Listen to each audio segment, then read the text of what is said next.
The world of 2021 is ruled by coffee, and Neo-London goes crazy for it.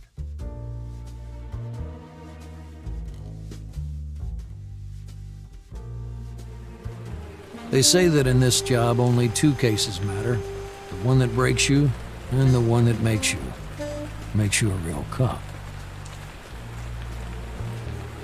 I'm Arthur Oliver, and I'm a private investigator, but I used to be a cop here in Neo-London. I quit 10 years ago. I failed. I hoped I'd never come back here. I read about Richard Kersey's disappearance in the papers on a train journey. Coffee tycoon vanishes, the front page headline of the Neo-London Espresso screamed. For many, Kersey was a wealthy celebrity buffoon, pure envy. They lost contracts and profits to him. They even lost their reputations as he dragged competitors through the courts.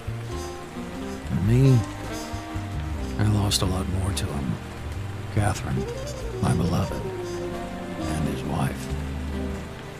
10 years ago, Richard was involved in a spot of bother. He had a debt. Unfortunately for him, it was Kath who received the demands for payment. Kersey happened to be abroad at the time, totally out of reach. She got scared and tried sorting it out herself, in cash. She asked me for help. I couldn't do it in my official capacity, but I took my gun and set up a sting. It ended tragically.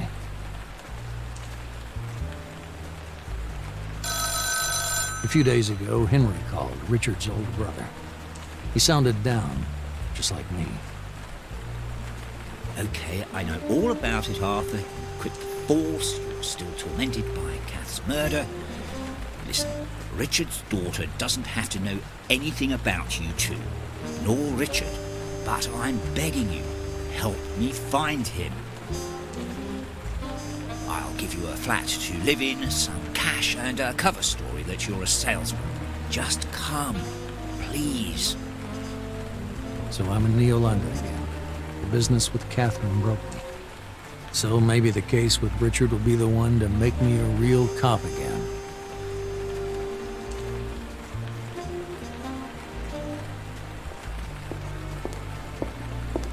Richard's disappearance was big news. There was speculation about mafia involvement, either Italian or Yakuza.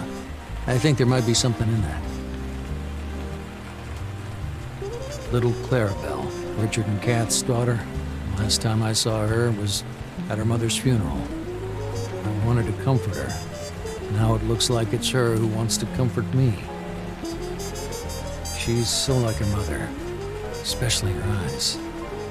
Can't forget watching the life draining out of Catherine's eyes.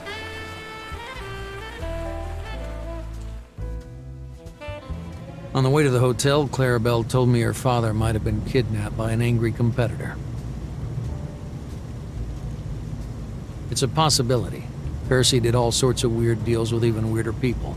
Maybe one of them had enough of Richard's caprices.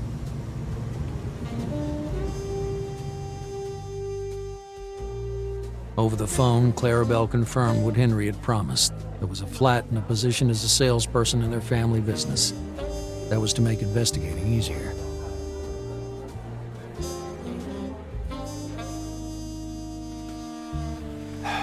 Fair enough. Let it be. If that's what the investigation demands, I'll become the best damn salesperson in Neo-London. I'll help Clarabelle with her business. I'll find Richard. I'll find your killer, Kath. I won't let you down twice. Promise.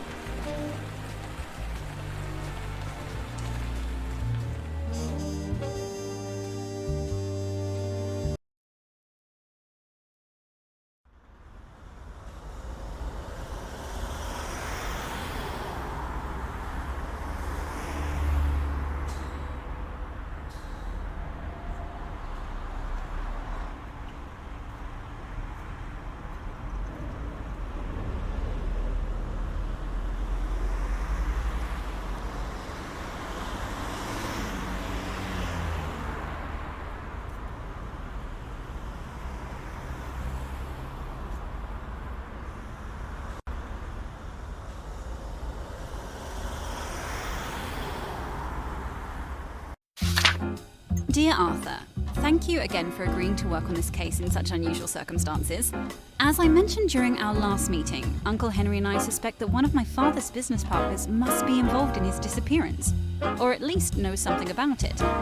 We believe it would be best to work undercover and meet them offering a delivery contract. It's also better that a private investigation will remain as a secret. Check out the instructions I've left you and look around in your office. After that, meet me at my cafe. See you soon. Clarabelle Kersey.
Hello, Miss Clarabelle. The cafe looks great. Really bright, cozy, homely. Hello. Thanks. The decor was my father's work. He was very careful to create a friendly atmosphere. Please don't call me miss. Sorry, it's your hairstyle. You look so young, I couldn't help myself. But fine. First names only. Great. Let's get down to business. I want to ask about your childhood. I know there are painful memories, but it's important for the case. All right. I've had time to get some distance on it. How can I help? Tell me, how you coped after your mother's death. Well, not too well. Dad hated talking about it. He worked a lot, went away a lot. And me? I remember lying there, crying. Mr. Pensy was with me. He took my temperature, brought me cups of tea. I was alone. Any friends? School psychologist? I had this one friend, Amy. She came to cheer me up a couple of times, but I think I wore her out. I was incredibly shy as a child. The school psychologist sent me to a psychiatrist for medication. I was supposed to go there with an adult, but it never happened. Why? Something changed? Something got better? Yeah, you could say it was thanks to Mr. Van Haven.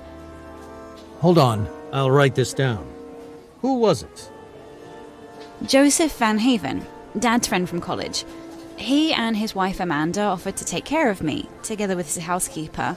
I was to sleep at my home, spend the day with them, mainly with Mrs. Fink, the housekeeper. Dad immediately agreed. And you? Did you have any say in it? I was a bit scared at first, but they were really nice. They were like my family. They still are. Thanks, Clarabelle. That's a lot of help. Can you give me a contact number for Van Haven and Fink? I'd like to ask them a few questions. Sure, here you go. Great. Who do you think I should meet first? Mr. Van Haven. Visit him posing as a sales rep. Sell him some coffee. He's a really nice guy and a good candidate for checking your abilities. Investigative abilities? Business and negotiating. Remember that you operate undercover and you must be credible. Only then will investigative skills come in handy.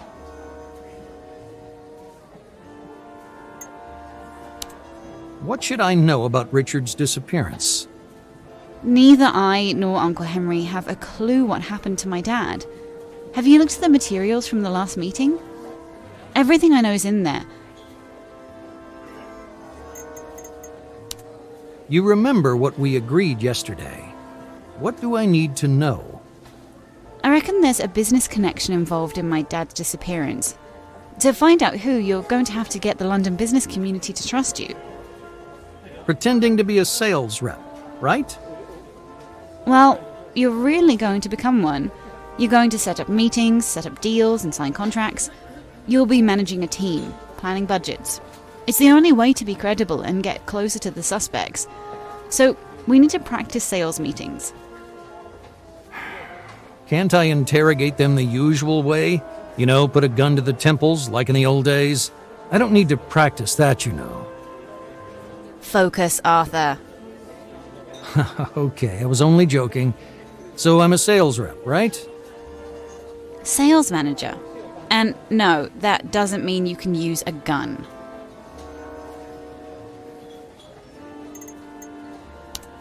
Explain the basics about running a business to me.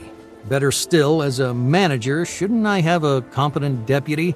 Then I can concentrate on, being a boss, and the deputy makes sure we don't go under. Last time you said you always worked solo. Me? Are you thinking of someone else? There are lots of detectives called Oliver. Take it easy, Arthur. No deputies. We don't have the cash for it.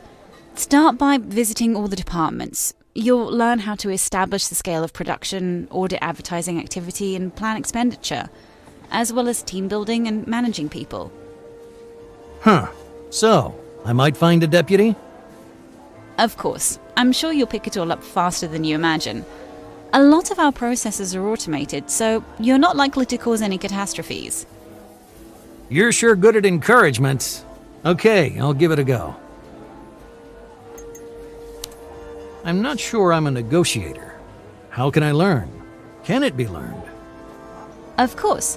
Start with the handbook I gave you. The techniques in there are enough to get you your first clients.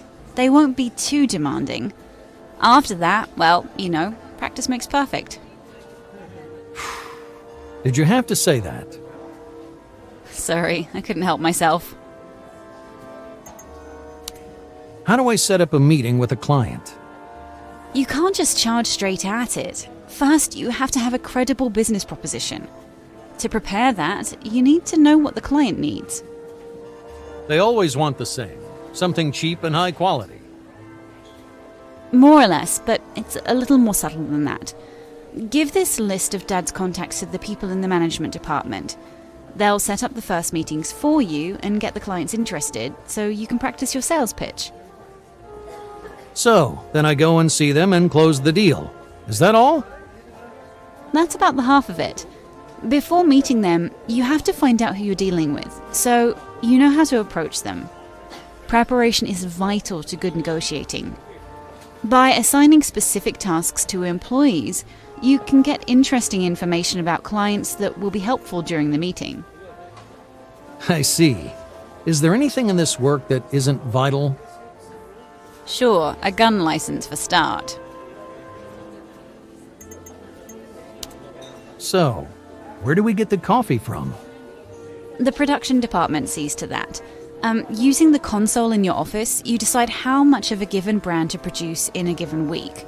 You'll be starting with a single type, classic standard. Okay, then what? Later you can start working on other brands because different clients have different needs. It's also worth making production more efficient. It's costly and can hold up production, but it pays off in the long term. You have to keep an eye on production costs and warehouse levels. Warehouse. Okay, I think I've got all that. How do I run my team? It's like this. In the management board, you assign tasks to groups and how many hours per week they have to complete them. Neglecting tasks, i.e. managing production or account management, can lead to production failure or suspension of deliveries. Make sure employees are busy. Okay, what else? Lead acquisition and due diligence will allow you to arrange meetings and get valuable information about your clients that will be useful during a business meeting. Okay, let's say I manage to sell something. What then? You can also assign project management tasks. Each production upgrade or marketing campaign is treated as a project that needs to be taken care of. Staff training helps develop their competences. That's just what I wanted to ask about. Where do I get new employees from? The relevant forms are in the HR department. We always have a few candidates for employment waiting in the wings.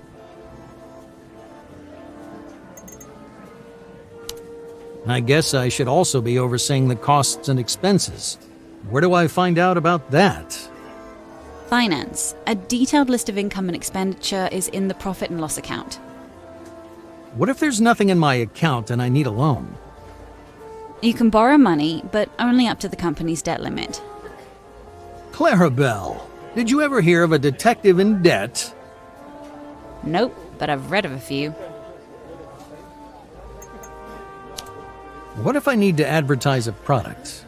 I might get to more people that way. Advertising campaigns are available from the marketing department. Remember to choose the right campaign type for the specific brand of coffee.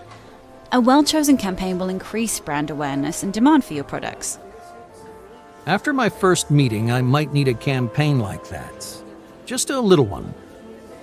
Have more faith, Arthur. We'll do some more negotiating training first. Seeing as I'm managing people, I'll have to assess their work and look after them. How do I learn how to do that? Everything about HR matters can be found in metal cabinets. First of all, make sure to motivate your staff. It improves their work levels. Dissatisfied workers work badly and often leave. Let's move on. Can I train a team like you're training me now? Sure, in this same section, you can access lessons on improving your employees' competence. I know everything now. Yes, we have to practice contract negotiating. As it happens, I need a fresh delivery. Let's role-play the scene where you offer me a contract.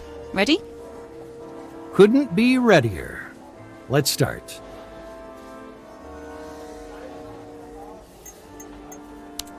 What do I need to bear in mind during a meeting with a client? Their personality, needs and preferences, which you looked into prior to the meeting. Cool. You mentioned client needs. Yes, every client states their needs for specific brands of coffee. manage the ongoing production so that you can meet all your clients' needs. I don't have a clue about drawing up contracts. What should a contract contain, and what do I need to remember? Oh, that's simple. After the initial conversation, a standard formula contract comes up. Your job is to establish the unit price for the coffee. I'll give you a standard form to look at. Great. You read my mind like a natural negotiator. Please concentrate, Arthur. One more thing. Some clients always insist on delivery and insurance, others don't. Those options can always be negotiated and can earn extra income. Extra income sounds good. I'll bear it in mind. I think I'm ready. Let's try a negotiation and point out anything I get wrong. And when I recover from that, you can give me some more tips. Okay, let's begin negotiating.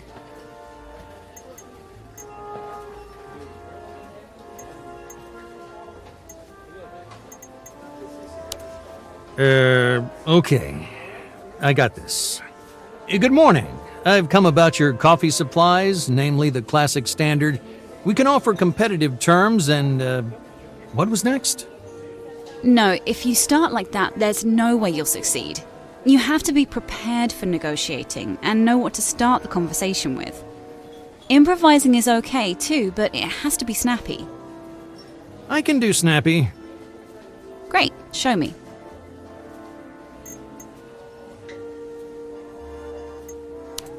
Good morning.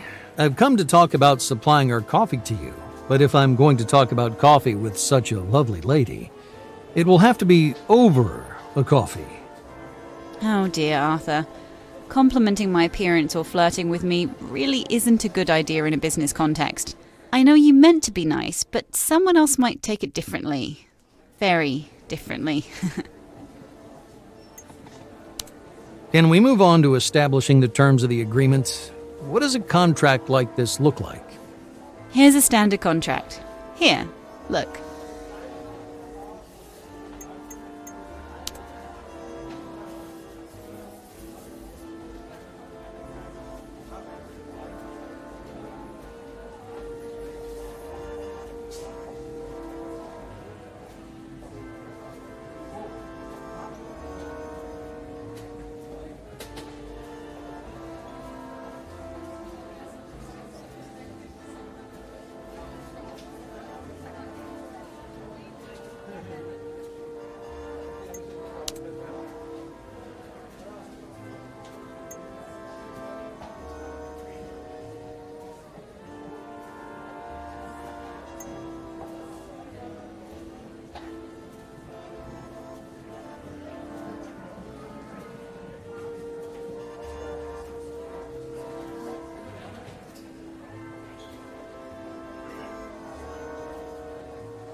Good, that looks acceptable.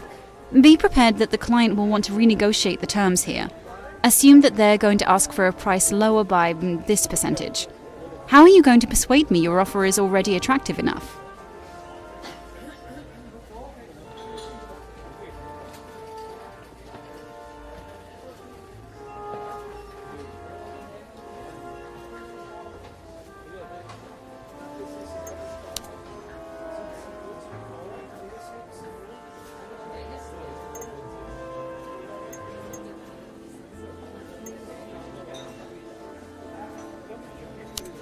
You want a lower unit cost.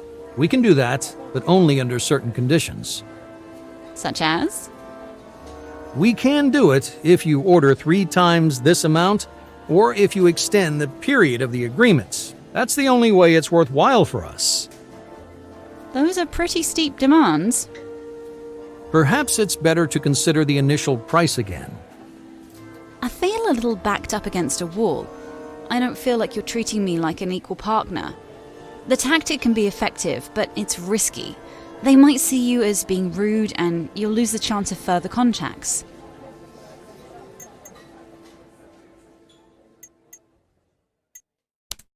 Look at the unit cost, though. It's already ridiculously low. For an initial contract, the terms are really excellent. Using this technique is a good idea. Avoid using words like ridiculous, though. You'll often have to calculate exactly what you can concede or what else you can do to close the deal and still make money. Let's look at the price in relation to quality. Everything about our coffee's top drawer: taste, aroma, and certification. Coffee like that at a price like this is a real bargain. Let's assume I will agree for such discount. Every supplier claims his or her coffee is the best. How are you going to support your claims so they don't come across like empty boasts? Some facts and figures to prove that this discount is a sensible bargain. There you go, Arthur. That's how you support your credibility and generate client trust. But it would be better if you actually knew some data. For a first go at negotiating, that went pretty well. Let's say I'll sign the contract, but I have one more proposal: the first month's batch for lower price. Agreed?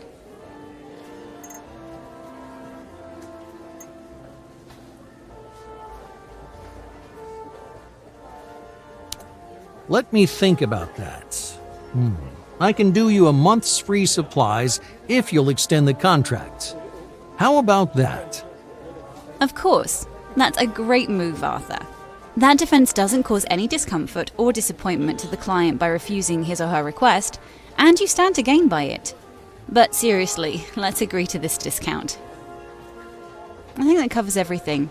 Now it's time to put it into practice, both as a business person and a negotiator. Make sure you swat up on the materials and look at this week's tasks. Thank you. I'm sure it will all prove helpful in this investigation and in finding your father. See you soon, Clarabelle. Thanks, Arthur. It means a lot to me. Now it's up to you, and I think you're the last hope I've got.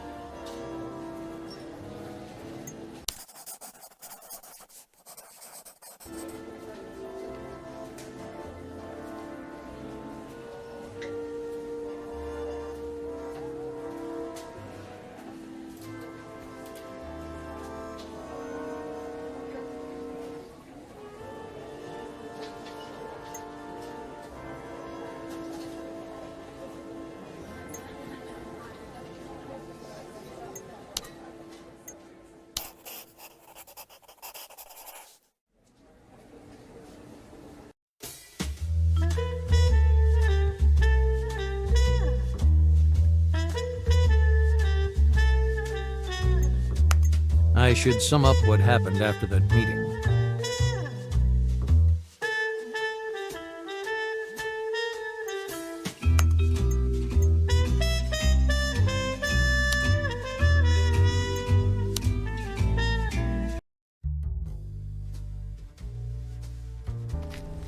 Someone important lives here. That's what the Kersey home seemed to be saying. This is where the investigation begins. Walking in, Clarabelle hugged herself. From the cold? Cute.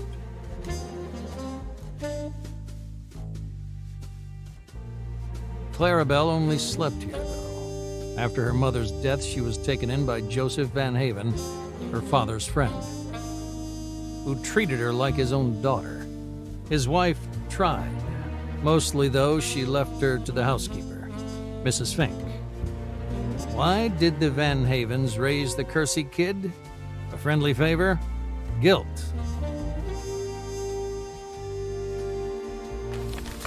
The servant greeted Clarabelle with a stack of unopened letters. She stuffed them into her bag and went inside. A lot to catch up, I joked.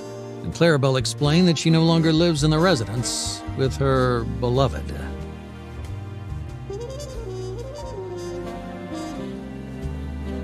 I asked for a family photo of the Kerseys. There was an exotic-looking guy in the midst of a sea of pale Brits.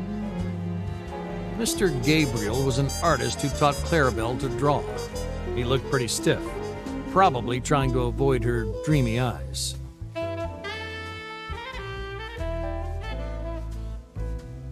In the living room, among many works of art, a spot after a taken-down painting drew my attention. It was a peculiar view. Clarabelle told me the painting belonged to her mother. One day, Richard simply packed it up and took it to Joseph. Did he want to sell it? Hide it? I didn't get a chance to ask. Clarabelle answered an urgent call and, apologizing, left in a hurry.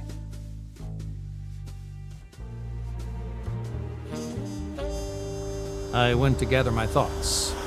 Catherine's death, Richard's disappearance, the unusual arrangements with the Van Havens, that picture. Clarabelle was right. A detective was needed here. But I have my own reason for this. To get Catherine's killer.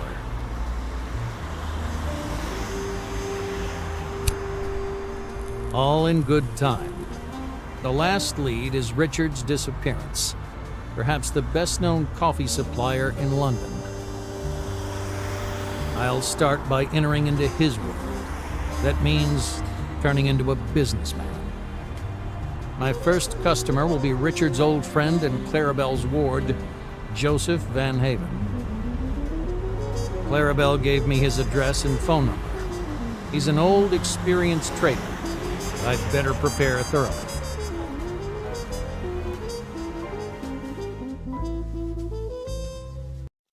Need to check the investigation board.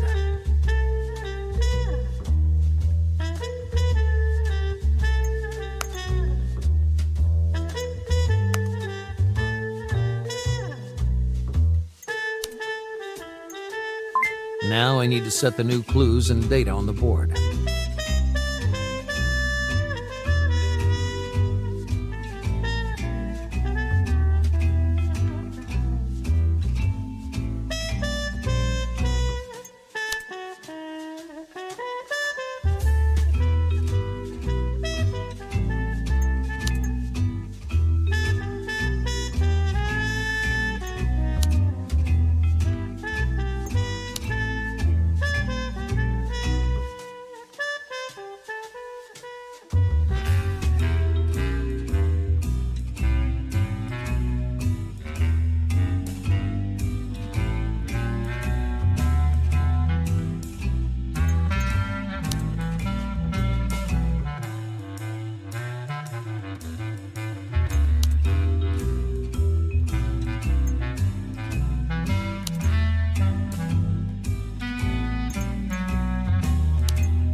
you.